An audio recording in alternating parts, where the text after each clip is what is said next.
Dr. Robinson, you had a board discussion item on direction regarding upcoming workshop on expulsions. Yes, thank you. So, in the previous meeting, we ended up saying that we wanted to have a workshop on expulsions. And so this is becoming my habit, is if I make a request to staff, I want to be clear with my request, because one thing I really, really don't want to happen is to have a workshop and then the questions weren't answered because I expected them to read my mind. So for the upcoming expulsion workshop, I started my list. So I could share my list and then, or if you want to email. But I just wanted to make the point that I think the board needs to tell staff what their questions are that they want answered in that workshop. Sure. Because their workshop is kind of time sensitive also, right? And so do you want me to email them or read them? I would email them so we have a record of it and okay. we can respond to the entire board. Okay. I'm sorry. Okay. That's fine. Yeah, and with respect to that, if any board members have some ideas on what they would like to see at that, make sure you also email to the, who is this going to go to send it to the deputy superintendent?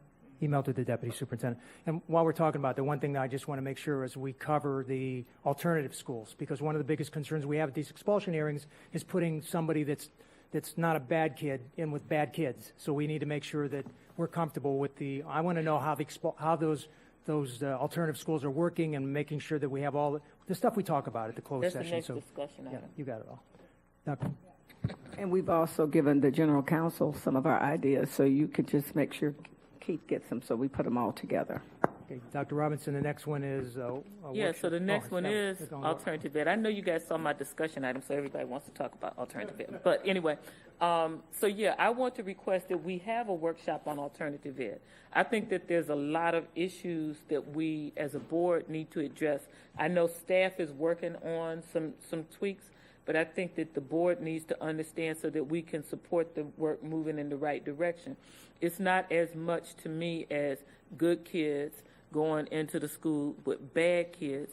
My issue is alternative ed is a place that we should do wraparound. We should have all these agencies and people who say they want to help come help, right? And so, because it's really a last resort to save many of our children. And so, I want to talk about the pathway. Well, okay, so this is something, if the board says that they want to have a workshop on alternative ed, then I think this is something that we would email to the deputy as well with the list of things that we want addressed so that then we can provide some direction at that workshop. And probably we should schedule those workshops on the same, hope they don't take 2 hours each, but if we can schedule those workshops on the same day, because they're kind of tied together. What we do with expulsions is tied into what we do with the alternative schools. So, Mrs. Andrews. Yeah, and I think it's a good idea to go and visit the sites. I did that this year with the deputy superintendent to talk with the principals. And then you have a better idea of what's going on. You get a chance to see the students.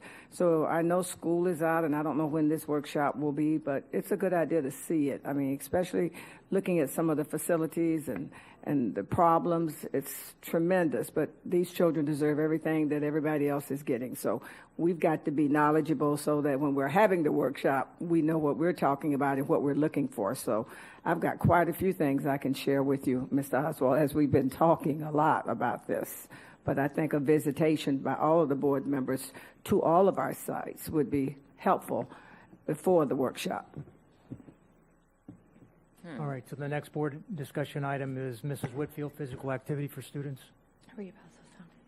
Yeah, take one. Thank you. So I wanted to talk about this because I was kind of inspired by a conversation that happened on, was it Monday that we were there, Dr. Robinson? We went to go to the conservatory school, and they did a little meet and greet with the guys from High Tech High, which I know some of the staff has had an opportunity to go see.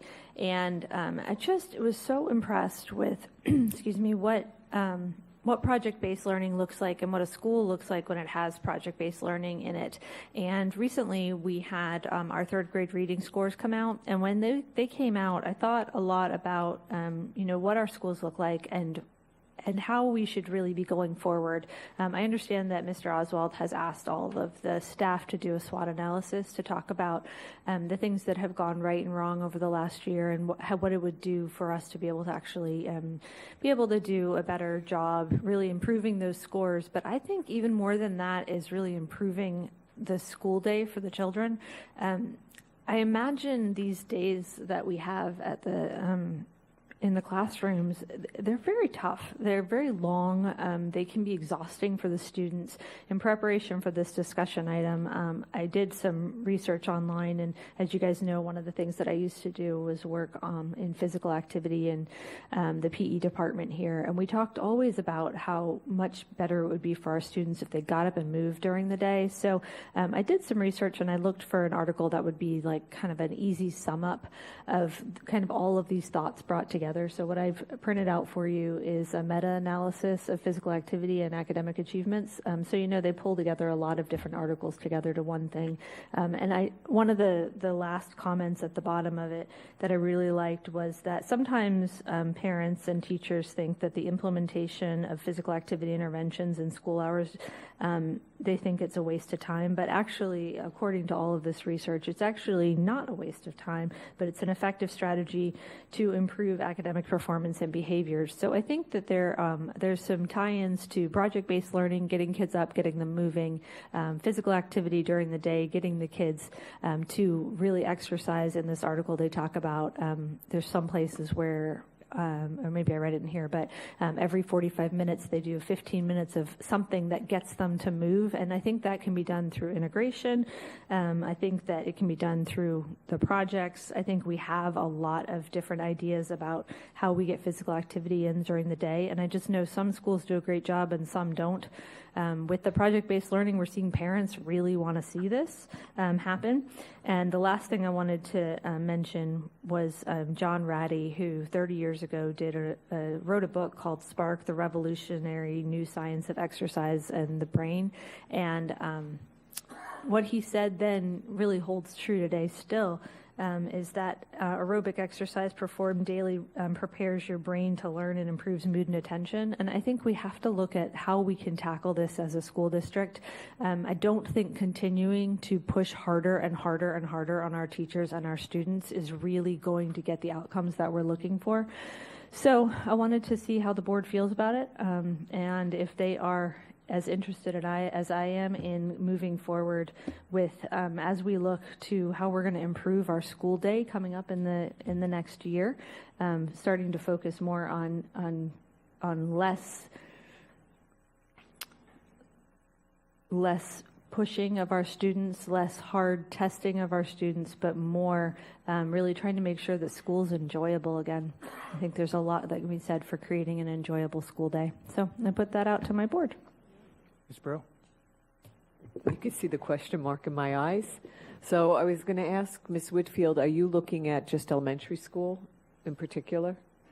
So I think what we have to do is start with elementary for sure. I think that would be a really great way to really start with this, is to tackle that. But eventually I would love to see activity. One of the things that John Ratty did in his studies was really focused on getting kids to come in. They did a research project where they did, the kids would come in for a half hour of activity before the school day started.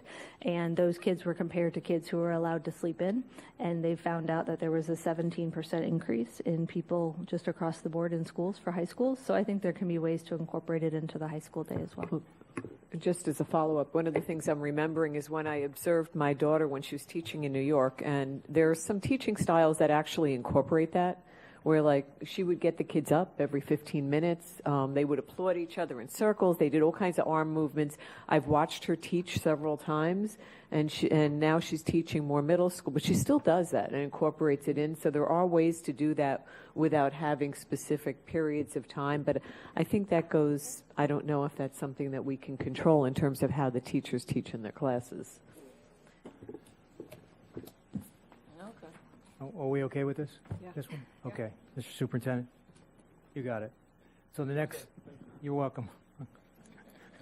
You're as tired as I am, I know. So the next item will be Mrs. Andrews' district reading program. Yes, I think it's an ideal time now to look at what we're doing in the school district for reading. We just received our third grade ELA. It kind of ties in what you just finished talking about, Ms. Whitfield, but we need to kind of assess. I know we do a lot of iReady, but as a school board member, I really want to see a picture, a snapshot, a discussion about what we're doing in reading, and I'm not talking about just elementary. We hopefully will be getting our scores in the other grade levels too.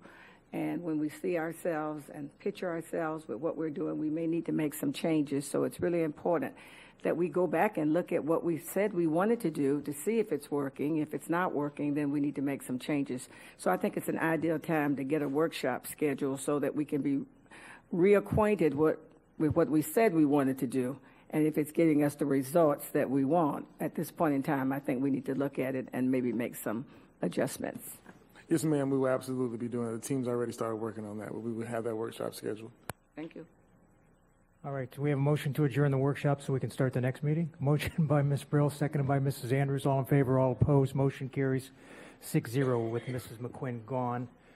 So call the meeting of